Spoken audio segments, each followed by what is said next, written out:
Y'all already know what time it is. I got the black V-neck on.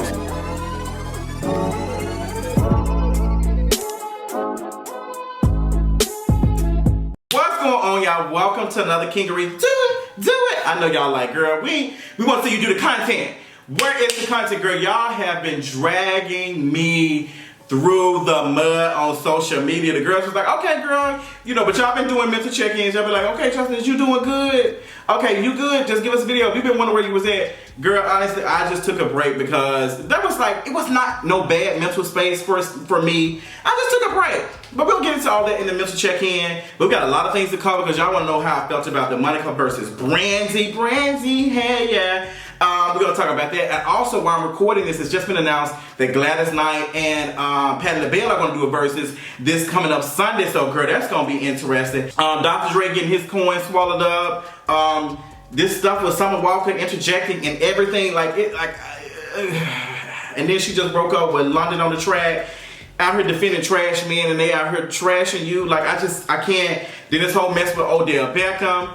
Girl, we gotta talk about King Shaming. We gotta get into all of these things, girl. It's been a week. We got a lot to cover. And this might be broken up in 2 videos depending on how long it is. I can guarantee it's gonna be broken up in 2 videos. I can go ahead and tell you that. But before we get into all of that, let me go ahead and give y'all a sweet mental check-in. Let's get into it. So mental is doing good, like I said earlier. There was no real reason why I disappeared or why I wasn't doing no content. Honestly, that's probably a little bit of the reason. Like, I felt like a negative spirit on me for a couple of days, like last week, and I kind of took a break off on Twitter for a minute because I felt like I was just angry at some things, and I didn't want to take it out on the content. But I think what really pissed me off is the stuff that was going on in Atlanta with Pride and just Labor Day and all, and people are just become complacent with the virus. I think I got very irritated at that, and I'm going to do a video about that, so be expecting that. Like, I was just frustrated with, like, girl, I've been in the house, I ain't been doing nothing, and then I get on Instagram, it's like a different world. Like, everybody else is flying, taking flights, they're back to posting pictures and stuff, and them out at the clubs, and it's just like, it's just a mess. And I'm not gonna go in the video because I'm saving that energy for another video, and you're gonna see that. But I think that's where I had to find out what was making me so angry, and I didn't want to take it out in the content. So I just started to make content about me being angry about that specific thing. So you had that going on. Then I went to DC. I went to DC the end of August. It was like a quick little trip. Like, I think I was there. I got there like Friday early morning. Left out. I drove. Me and my friend rode, and the mother of his child rode, and their child rode, and it was just like a cute little trip. I didn't kick it with them. They had an event to do or whatever, but I was by myself, and I got a chance to kick it with one of my friends in DC, but I didn't do too much. Like, I didn't go out and just, like, folks thought I was going for the protest. I was not. Like, my T-cells was like, girl, it's not giving protest. Like, girl, y'all can have that. But I didn't want to be in any crowded spaces. My anxiety is not set up for any crowded spaces during this pandemic. You're just not going to see it. You won't see it from me. Like, you give a brunch outside, that's about it. But you won't see Justin in no crowded space. You just won't see it. But other than that, I'm good. This week has been an interesting start. Like, y'all saw me, those who follow me on Instagram, you should follow me on Instagram. It's at Kingeries. Like, I had posted a snap of me, little Instagram story, me just trying to test the waters and stuff. I hate chiefing or whatever y'all call it. I hate it because it be hurting my lungs and I be right here coughing too bad. But I want to try just to see what the hype is about. But my lungs be like, girl, But you know, I be trying it. Y'all be making fun of me. So if you're not following me on Kingeries on Instagram, you should be following me, girl. Go ahead and do that. But y'all been dragging me, y'all been tagging me and stuff, and I was like, Justin, you good, but we didn't get some content, and I definitely understand. I love y'all, I miss y'all, and I'm gonna give y'all something y'all can feel. Giving you something. I messed it up. But we done with the mental check-in. Let's go ahead and drag some celebrities. Let's get to it. So let's go ahead and talk about Brandy and Monica's Verzuz battle. I was in DC when it happened. I honestly did not leave DC until Tuesday because I wanted to make sure that I was not on the road while the Verzuz battle was going on, because from DC to Atlanta is like 10 hours and I just didn't want to be on Instagram trying to do too much. I was like, girl, let me just stay another day. And then shout out to the girl who hooked me up in the hotel room in DC. She got me a cute view. Everything, girl, on the top floor. She hooked me up because I had went to this hotel called the Mayflower, girl, and she was like, I was like, when I walked up to it. I said, girl, this is not making me comfortable. It's like vintage, and I don't like vintage hotels like that. I'm not a fan of vintage hotels, but I ended up going to another hotel. Ended up watching the Verzuz battle Monday night. Got my everlasting life. I think was it Sunday or Monday? When was the Verzuz battle? I feel like it was Sunday. No, it couldn't have been Sunday because Lovecraft came on. So it might have been Monday. But the Verzuz battle was good. Brandy and Monica started off awkward. It had been 8 years since they've seen each other. They have not really talked as much. They got into some things, girl. Come to find out, we got the tea about their the Boys Mind performance. And apparently Monica did pop Brandy. And Brandy was like, she was just being an awkward black girl. And Monica was like, girl, why you know they already say I'm abused? Why would you say that? Like, girl, why would you say something like that? But it took a minute. I was kind of cringing watching it. But then they got into the things. They was like, okay, like, they were vibing. You see Monica moving her wig, moving her hair, her bob and stuff. Outfit was amazing. I love Monica's outfit until she stood up, and I didn't like the scenes. I didn't like it. I didn't like the pants. I love the hat. But when she stood up and I saw a picture, the pants were wrinkled and stuff, but she looked cute. She looked cute sitting down, but girl, when she stood up, I didn't like it. Brandy was giving, somebody said she gave, like she looked like one of the girls who go to Bus Boys and Poets. I went to Bus Boys and Poets when I was in DC, and actually that restaurant is not the tea at all. Like the eggs I got were dry as hell. The pancakes were nothing to write home about. Like, I just do not like going to commercial restaurants, like franchise restaurants. I like to go to something that's local owned. I just know they're gonna take their time on it, and it's going to folks who are in the community versus somebody who running something in Delaware or something. It's just, I just did not like the food. It was boring, basic. But girl, I'm talking about other stuff. But Brandy and Monica, Brandy, her outfit. That's just Brandy. That's just how Brandy is. She was giving artists, like, I've been working on some stuff. Can I read a poem for you guys? It was giving that. Brandy had me screaming when she was talking about them poems. Girl, this is not Moesha. They should have had the Moesha music every time she had a poem. But who do I think won the Verzuz? Of course, Brandy did. That might be my, the stand in me. I don't consider my stand for any celebrity, but I do enjoy Brandy's music. I did grow up on it. I did not listen to Monica like that. Definitely realized Monica's impact, definitely her #1 hits. And listen to some of the stuff that made me think back when I was in high school. Have we played some of Monica's songs when I was in high school in the band? And Brandy was giving it though. Brandy was like, she was giving it with those hits. Like it just made me feel good. Like, Broken Hearted, oh my God, when she had it with, I can't think of his name. It's just, oh God, as soon as I saw something, I don't know the words. I was so beautiful, broken hearted. Baby, Brandy, that's the tweet, that's it. Like, Brandy Norwood, period. Brandy had me scream when she was talking about, oh my gosh, you can't play the sideline, ho.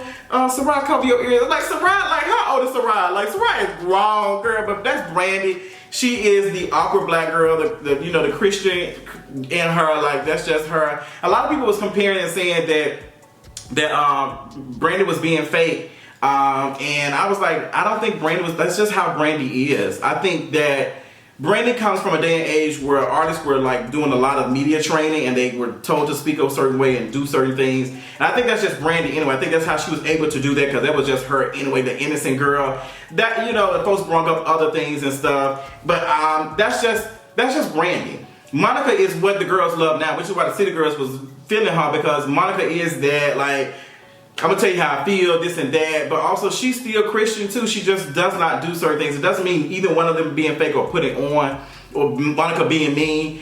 I just think that they were just being themselves, and this is like, they got history. Like, they have history, and I think folks were putting too much stock in that, like them hating each other. Like, girl, they cool, they cordial. Now, I do think y'all should have sat down and have a conversation before y'all did anything, because I think this is a perfect time, if y'all were interested in it, to put out and say, like, this is a possibility of a tour some way, because I think a lot of us felt those vibes, like, hey girl, like, I would go to a Monica and Brandy concert. Absolutely, I would give them my coin.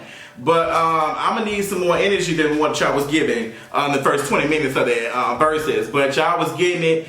Monica did not, baby. The way Monica had that mic up, baby, Monica had that mic right here. I was like, bring it closer to your lips. Monica was not about to sing live. She was either great, it's not giving that, or like my vocals ain't giving that. But either way, Monica showed up and she showed out. Brandy did what she was supposed to do, be Brandy, and the music was just everything. This was the best verses. They broke records. 1.2 million people were watching. Black women's power, black women's impact, all of those things. Like, these artists have been making music and hits since the age of 15, 16, like at teenagers. Like, this is it. I think Verzuz is realizing that the stuff is it, where it's at is where the women at. Like, that's who we want to. Like, these men, they just be like, I can't watch the men's. I did not watch any of the men's verses because it just be so dry. It just be so, and I recognize their music, but it's just like, it's not giving anything for me. But Patti LaBelle and Gladys Knight, girl, what you wearing to the Verzuz battle, baby? Talk about it. But the vocal Bible showed out. She did what she was supposed to do. And that's just on period, girl. But tell me what y'all thought about it. If you're a Brandy Monica fan, comment below, girl. We got other things to cover, so let's move on right to it. So we do it. Okay, let's talk about Baby Mama drama. I got a lot to say, and I honestly should just do this as a standalone video. There's this stuff. Okay, so Dr. Dre's, wife or estranged wife, whatever you want to call, she's filed for divorce and she wants coin. Sis says she deserves a couple $1 million per month. In her divorce settlement or whatever. Like, this is like, I need spousal support. And a lot of people have been commenting and saying, hey, you don't need this much money. Like, the kids are grown. What you need this much money for? My thing is, I don't care. Ain't no telling what that woman put up with when she was in a relationship with Dr. Dre. Dr. Dre has been called out for abusive behavior in the past. I'm not saying that's what she experienced. I don't care. These men need to be paying. Y'all need to be paying. Ain't no way in the hell. Y'all be thinking these women don't be doing anything. These women do be putting up with a lot with these folks and probably running the household too. So yes, I think she's definitely entitled to whatever she's asking for. And I really don't care. Clean these men's clocks. Honestly, I don't clean these men's clocks. Period. Like, do it. I don't care. Now, since I was screaming, you was talking about, $20,000 for emails and all that, the communication, that had me hollering. Clean this men's clock. I don't care. If y'all want to call these folks gold diggers, whatever, I don't care. I'm going to always side with these women. Clean these folks' clocks. Do what you got to do, girl. These men, dang-ish, run my money. So, talk about that. I really don't even care about the whole Dr. Dre situation with him and his estranged wife. I can't even think of her name. But this situation with Future's baby mama, it made me feel a little bit angry because as much as I love Summer Walker interjected herself into the conversation on her Finsta account. It's like your fake Instagram account. And she had a couple of things to say about what was, what was said in the, about the whole thing. She said she wants $53,000 a month. Women like this are so disgusting and sad. I feel so bad for this man. Where do y'all even find these type of women? And Future baby mama saying she deserves $53,000 a month for child support, and I don't blame her. Folks, let's talk about that first of all. I don't understand why folks always feel bad for the men when these men end up always in these entrapments with these women. Like, what do y'all be thinking? Like, it takes nothing to, snip, wear a condom, all of these things. Like, how do y'all, NDAs, all of these things, y'all have been doing this stuff for a long time. Men have always been in the industry making money. Like, this goes back to Ray Charles. Like, have y'all not learned from y'all folks that, hey, girl, if you're going to be partaking this behavior, do what you need to do to protect yourself from folks taking money from you. But once you conceive a child, I don't care what it was, that child needs to be taken care of no matter what the woman's intent was, what the parent's intent was. Does not matter. Take care of the child, take care of the parent so she can raise the child, period. If y'all are so pressed about these women taking all y'all money, y'all would be doing a better job of strapping up and making sure that you're protecting yourself legally so you won't be in these situations. I just don't understand that. Like, in Future got how many baby mamas? Like, folks want to blame the baby mamas, but these are all different women in different ways of life. Why don't we put the responsibility on the person? Like, do you know how crazy it would be if we blame, like, if a person is having a car accident and we blame everybody else that's getting hit? It makes no sense. There's one variable that always ends up, and that's Future. He is the main variable. He is in parentheses, girl. So she get taken care of last. I'm thinking about that. Please excuse my dear unsalad. But he is the main variable. So he needs to be the one to protect his coin and stop these women from taking his money. But I don't understand how he got all these kids. Like, it's not making sense to me. It's just not. And I don't feel bad. Like, you knew what it was. Pay. But now, Miss Eliza Reign was not feeling Summer Walker's message. Baby, and she ate her right on up on Instagram. She said, first of all, Miss Galactic Whore, nice music, but where your brain at? Baby, when I tell you I hit the floor, honey. Sis said, but how are you speaking on a situation like mine when your man is doing the same thing, if not worse, than the person I'm battling in court? Instead of condemning on a fake number, I don't know why she said number, you should be using your platform to speak against this type of neglect of children and abuse of women. Woo, baby, Miss Reign came raining down, Raina Castamere, girl. She eating Summer Walker up. She had other stuff to say, but I ain't gonna read all that, baby. But she was eating her up on Instagram. And I love Summer Walker. I like her music. I like Summer Walker. I've defended her before from unnecessary attacks. She's posted me on her Instagram. But Summer Walker, it does look crazy how you interject yourself in these conversations on your Finsta account, your Instagram account.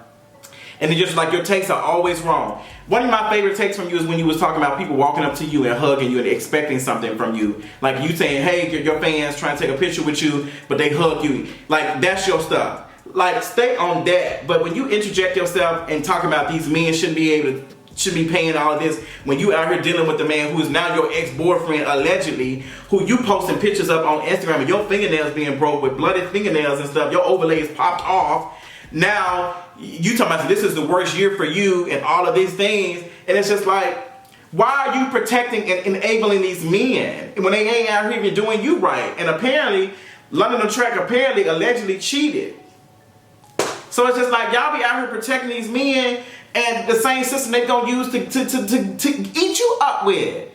So what you it was very pick-me behavior, like, why y'all find these women, da da da. These men need to be taking care of these women if they want to lay up with them and have children with. They need to be taking care of both of them. I don't understand. At the end of the day, I'm like, girl, you know, if I'm out here if I'm worth $50 million and this woman is carrying my child, why would I not want to make sure that both of them are straight? I don't understand that. Like, I can't understand that for the life of me. Honestly, I would be the perfect baby daddy because, baby, I would be what Future needs to be, honey. I would be out here like, girl, take care of the kids Monday through Friday. I'm a party, I'm gonna do my thing and live my life, but you gonna be straight. I'm gonna pick him up to take pictures and stuff. We gonna bond. But baby, you be the sole parent and I'm just gonna be the one like making the bread and stuff. Like, I would like that. Honestly, if I can find somebody who can carry a child, I would be interested in that. But I'm just not understanding how Summer Walker interjected herself in this. She already had the dumb comment about, you know, feeding kids with apples and oranges and stuff. And it's just like, girl, she be focusing the wrong energy on the wrong places. And I be wondering to myself, who are these in these folks' circles to tell them that this ain't right? Like, who is in these folks' circles to be like, hey girl, you know what, I wouldn't necessarily say that. But it is what it is. And, you know, Summer Walker doing her own stuff with London on the Track. I think that's who she broke up with. Is it? I wish I had a producer or something to help me, but girl, it is what it is, honey. So let's switch gears a little bit. Let's have a real moment and let's talk about something real. I have not had a chance to talk about the death of Chadwick Boseman. It happened while I was in DC. And it hit me hard because I was literally sitting on the couch in the hotel room and I was just scrolling and I thought it was not a real. I was like, this can't be real. And come to find out that Chadwick had been living with you know, colon cancer for years and never said anything public. Like, his circle never released anything. Like, that is a tight circle. Like, nobody knew anything about it. I remember the pictures that were going and circling around the internet and the conversation. And this is my account, like holding myself accountable. I remember seeing the pictures floating around and I remember folks making jokes and stuff, but I never did catch it live. I never watched the video. I never did do any research on the topic. And I think this is why it's important for people like myself who have a big platform to be very careful when we are talking about certain things, because we might not be privy on the information and what we say is, you know, is stuck in time. So I did a live video and I addressed it without doing any research, not knowing anything. The only thing I saw was that it was a possibility that he was playing a role that required him to lose a lot of weight. That's the story that I ran with. And I made a joke about it on a live video, in the Kingeries video. And it hit me and I realized that. I said, oh my God, because I never did follow up and hear anything else. Nothing was ever said about that. Like nothing ever was said about what happened. Like I think they say he ended the live stream because people were talking, people were joking, and it turned into a big conversation of like us being careful of speaking on health. And I saw a couple, I'm not gonna lie, I saw a couple of folks, you were ready to hold me accountable because of the things I have said about fat phobia and things I've spoken about. And I felt like some folks were using this moment to talk about me skinny shaming. People who know me, and also folks who watch me and know me, know that I would never say anything derogatory about somebody's health and intention to hurt them. Like, that's not me. But I did recognize in that moment that was ignorant, and I should have never said anything. And this is the thing with being a person who has comments on stuff, is that it might be a situation where you say something that you're going to regret, or you were not informed enough to make a good judge of character in that moment. And in that moment, Justin did not do what Justin should have done, and it was not becoming of me. So I definitely apologize about that. But I've never been that person. I never will be that person to comment on people's weight like that. I don't need to know anything. I'll give you a specific example. When Adele came out in that picture she dropped and she had lost a lot of weight, a lot of people were saying, congratulating her and all that. And I don't think I ever talked about it in the video. I think I just tweeted about it. And I said that I don't want to congratulate her on that weight because she might be going through something that caused her to lose weight. And it doesn't even matter what was the reason. Like, coming on her weight is fat phobic. Like, people congratulated her for losing weight. Like, it was like, that's what people look at as like, oh, she's healthy now. She's healthy. But we don't know what she was going through mentally. We don't know what she was going through. And it doesn't even matter, because they can lose all that weight and turn around and gain that weight back. And then it's just like, y'all were out here, loving me when I was thin, but now that I've gained this weight back, are y'all still loving me the same? Like, I'm still the same person. And I felt like that too with some friends. Like, do you love me in my current weight, or do you want me to lose weight to make you feel comfortable? It's a lot of fat phobia, a lot of stuff I'm learning about anti-fatness, and I appreciate the people that I surround myself that talk about that, like your Deshaun's, and like the folks I follow on Twitter. But people are trying to compare those at the same thing, and it's not the same thing. We shouldn't be coming on nobody's weight, period. But also, we always think that a person's weight always determines their health, and that's just not. Like, and it shouldn't. Really, what does their health matter? But just looking at some of the comments and how people were saying, well, he had cancer and he was out here putting out all this stuff and he was out here working. That is ableist as hell to be out here. Oh, you ain't got no excuse. Like, look how he pushed through. That's Chadwick. That's him. But don't put everybody else to that and expect, oh, well, girl, you got this and look at what's. I don't know why it goes back to the video I saw at TED Talk of this wheelchair-bound woman who was talking about her experiences as like being disabled. She said that, she would see pictures of folks, who were disabled, and folks use that like, look at this person. They out here playing football and they missing a leg or something. Like, it's just like, it's like porn for a lot of folks, like seeing that. Oh, and it's not really anything but capitalism. Like, you need to always constantly be working. You need to be always doing stuff for what? Who do I have something to prove for? Like, who? But the thing was very sad. I do not like the conversation that this was our Black Panther and all of that. I wonder, was he? I'm pretty sure Chadwick knew that. But when I see Chadwick Boseman, I don't see the Black Panther. The Black Panther was part of many of the movies and stuff that he's done. But I don't think I want to remember him as Black Panther, because that's a fictional character, and Chadwick Boseman is still a person at the end of the day. And I just think it comes off a little bit dehumanizing for folks to be like, oh, this is our Black Panther. It was like, no, this was a person, and his family is mourning him. Like, not that they lost a quote unquote Black Panther, but they lost someone who was, a husband. He was a husband. He was a friend. He was a cousin. Like, all of these things. So yeah, that's my thoughts on those. I apologize to folks who saw that and was just like, Justin, this ain't it. I definitely, like, I want people to understand Justin ain't perfect. Never claimed to be, and I hate when folks say they're not perfect. Like, I'm one of those folks. You don't have to be perfect. You can't be perfect, and that's why I push back on folks saying woke. None of us are woke. We are in a state of constantly learning and constantly growing. And once you've been confronted about something that you did that's problematic, wrong, or ignorant, you should handle it, you should talk about it, and talk about how you learn from that.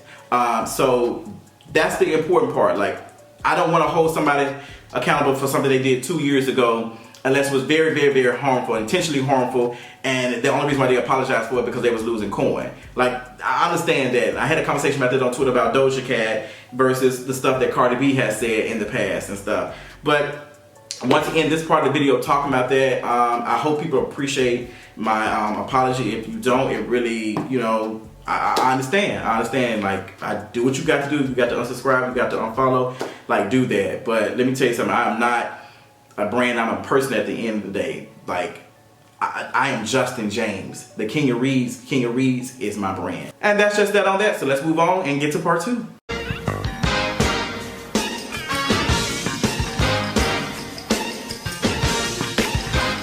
Come on, put your hands together, everybody.